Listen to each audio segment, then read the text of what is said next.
Hello दोस्तों। तो चलिए आज हम सुनेंगे वो कहानी जो सृष्टि की पहली सांस से शुरू होती है, जहाँ कुछ भी नहीं था, ना आकाश, ना धरती, ना जल, ना वायु, सिर्फ एक अनंत शून्य था। और उस शून्य में तैर रही थी एक अदृश्य शक्ति। वो शक्ति जो आगे चलकर बन गई सृष्टि का रक्षक, पालनकर्ता भगवान विष्णु। कहते हैं ब्रह्मांड की शुरुआत से पहले सिर्फ जल था। वो जल भी साधारण नहीं, वो था अनंत सागर। उस सागर के बीचों बीच एक विशाल सर्प शेषनाग अपनी अनगिनत फन फैलाए लेटा था, और उसके ऊपर शांत, गंभीर और निश्चल भाव से सो रहे थे भगवान विष्णु। उनकी नाभि से एक अद्भुत कमल का फूल निकला, और उस कमल पर प्रकट हुए ब्रह्मा जी, सृष्टि के रचयिता।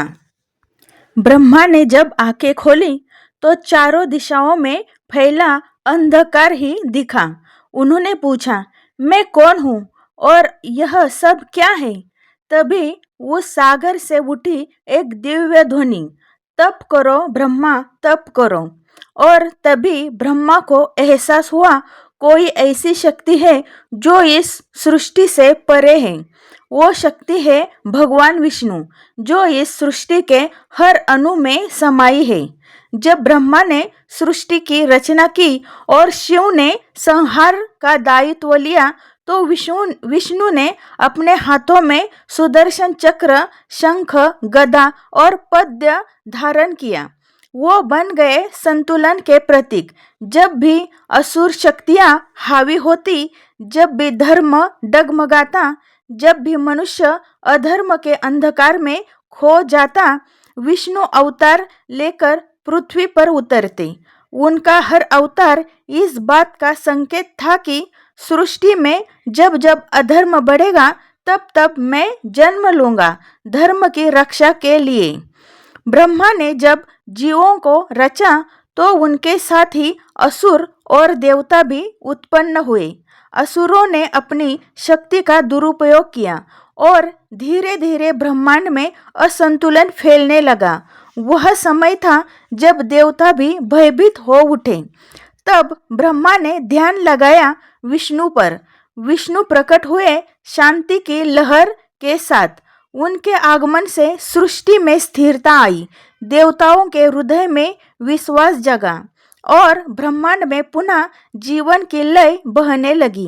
वो बोले, मैं इस सृष्टि का पालन करूंगा, हर जीव का मार्गदर्शक बनूंगा, और जब भी असुर बढ़ेगी, मैं अवतार लेकर संतुलन स्थापित करूंगा। कहते हैं विष्णु एक रूप नहीं, अनंत रूपों में विद्यमान है। कभी वह नारायण बनकर क्षीर सागर में विश्राम करते हैं, कभी राम बनकर धर्म की मर्यादा स्थापित करते हैं, कभी कृष्ण बनकर प्रेम और नीति का संगम बनते हैं, तो कभी वामन बनकर अहंकार को छोटा कर देते हैं। उनके हर रूप में एक ही वचन है, धर्म की रक्षा और सृष्टि का संतुलन। जब विष्णु ने ब्रह्मांड का पालन प्रारंभ किया, तब उनके साथ प्रकट हुई माता लक्ष्मी, सौंदर्य, समृद्धि और शांति की देवी। वो विष्णु की शक्ति बनी और उनके साथ सदा क्षीर सागर में निवास करने लगी।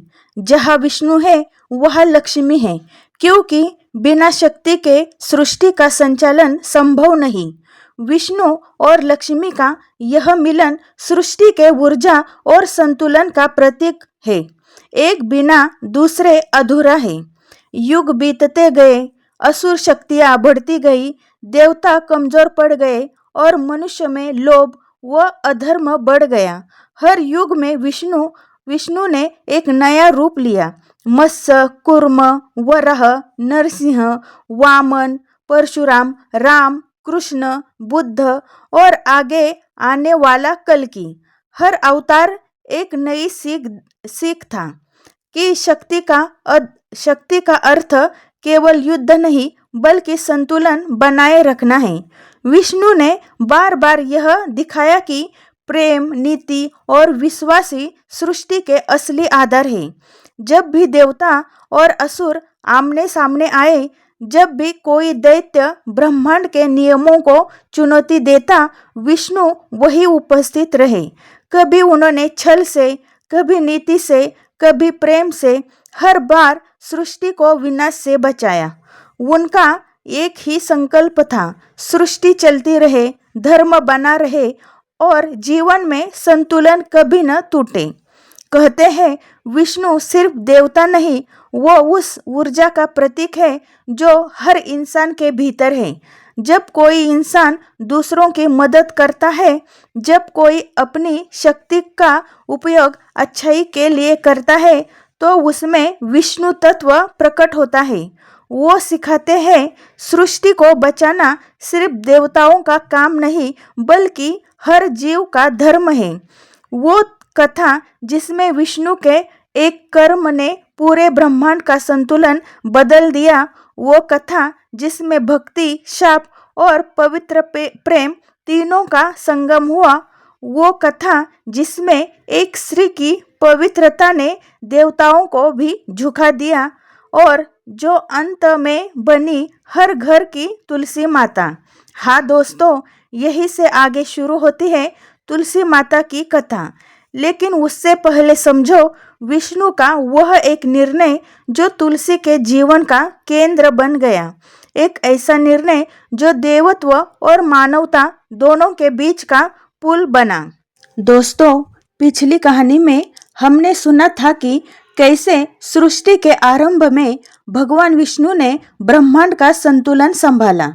लेकिन अब समय है उस अध्याय का जिसने भगवान विष्णु के जीवन तक को बदल दिया।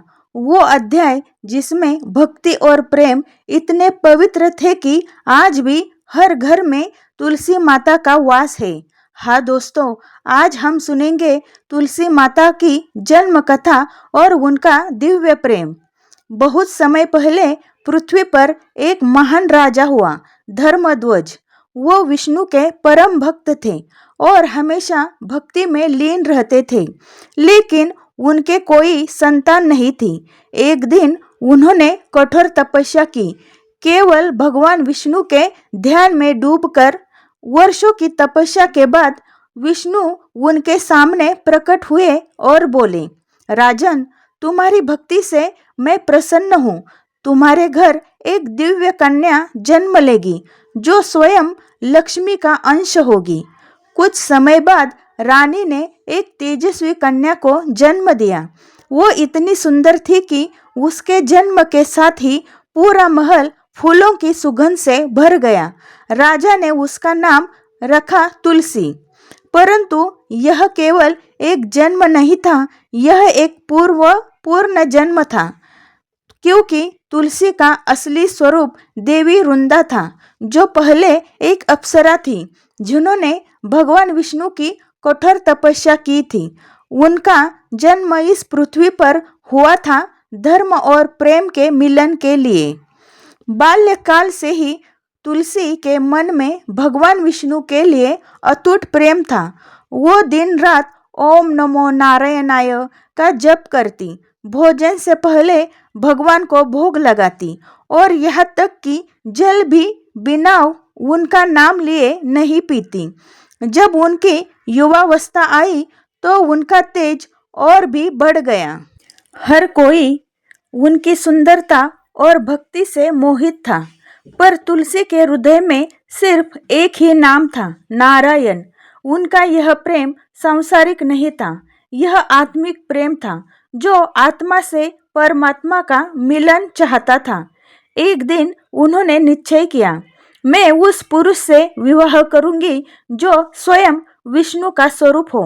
और उसी संकल्प के साथ वो वन में तपस्या के लिए चली गई।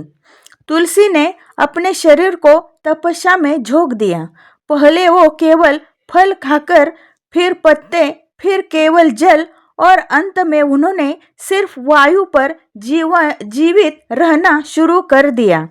उनका तप ऐसा था कि देवता तक विचलित हो उठे।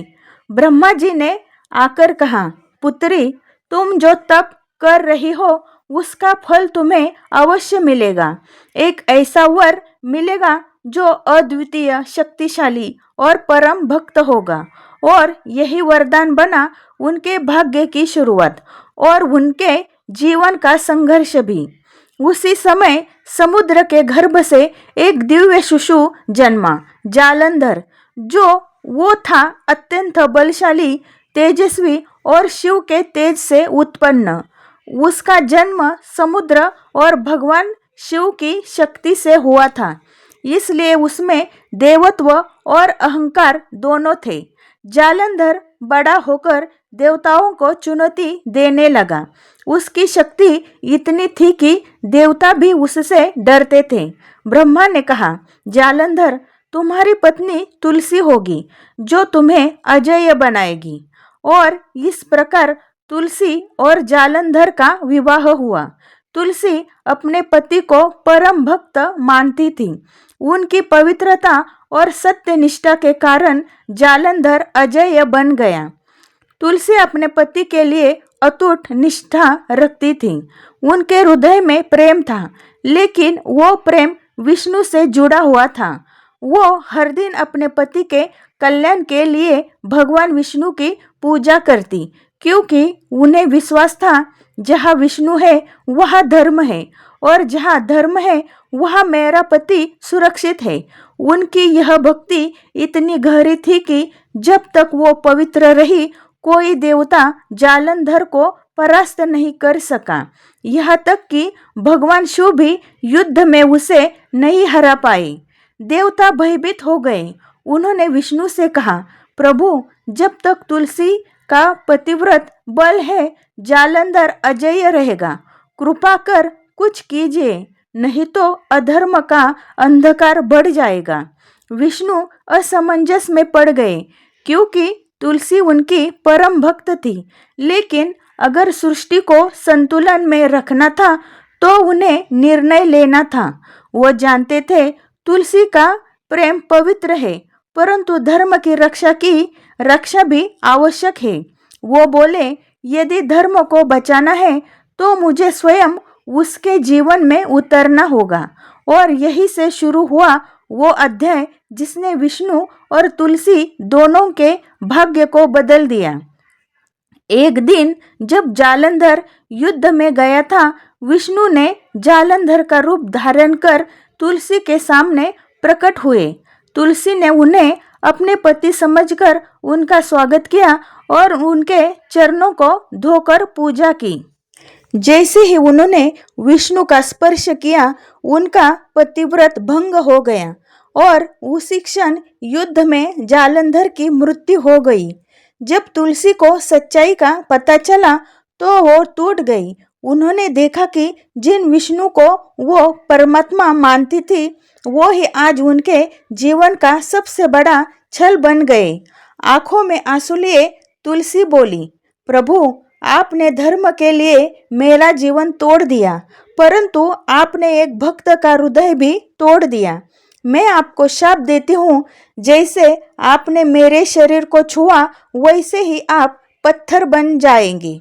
और वो शाप सच हो गया। विष्णु शालिग्राम पत्थर बन गए, परंतु तुलसी की आत्मा अब भी उनके प्रेम में बसी रही। भगवान विष्णु ने कहा, तुलसी, तुम्हारा प्रेम शुद्ध था। तुम्हारा शाप मेरे लिए वरदान है। अब से तुम्हारा रूप इस पृथ्वी पर तुलसी पौधे के रूप में रहेगा और मेरा रूप शालिग्राम के रूप में।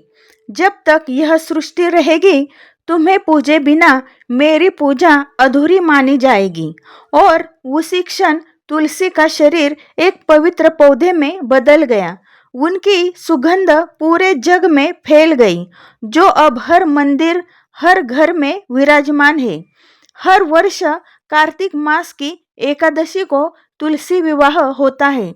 यह वही दिन है जब तुलसी और शालिग्राम यानी विष्णु फिर से एक हो जाते हैं। लोग तुलसी का मंडप सजाते हैं, विवाह की विधि करते हैं और मानते हैं कि यह प्रेम का सबसे पवित्र रूप है, जहाँ त्याग, भक्ति और सच्चाई तीनों साथ होते हैं। दोस्तों, तुलसी माता की यह कथा हमें यह सिखाती है कि सच्चा प्रेम हमेशा आत्मा से जुड़ा होता है। वो समय, शरीर और जीवन से परे है। तुलसी ने विष्णु से सिर्फ प्रेम नहीं किया, उन्होंने भक्ति को प्रेम का रूप बना दिया और इसी कारण आज तक हर घर में तुलसी माता पूजी जाती है, क्योंकि जहाँ तुलसी है वहाँ विष्णु है और जहाँ विष्णु है वहाँ शांति है। जय तुलसी माता की, जय श्री विष्णु की। तो चलिए दोस्तों, आपको ये मेरी कहानी कैसे लगी मुझे कमेंट में ज़रूर बताइए और वीडियो को लाइक कीजिए और चैनल को सब्सक्राइब कीजिए।